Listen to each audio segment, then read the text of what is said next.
Welcome to English Reading for Learning. Anna's portrait.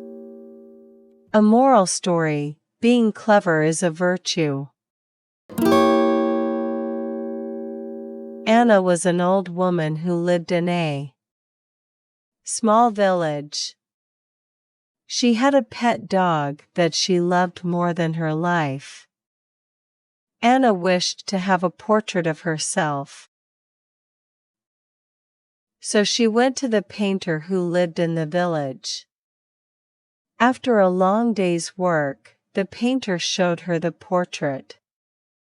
Anna's dog looked at the portrait as well, but he immediately ran away. Anna yelled at the painter, "What a horrible painting! Even my dog does not like it. I will not pay you even $1 for this."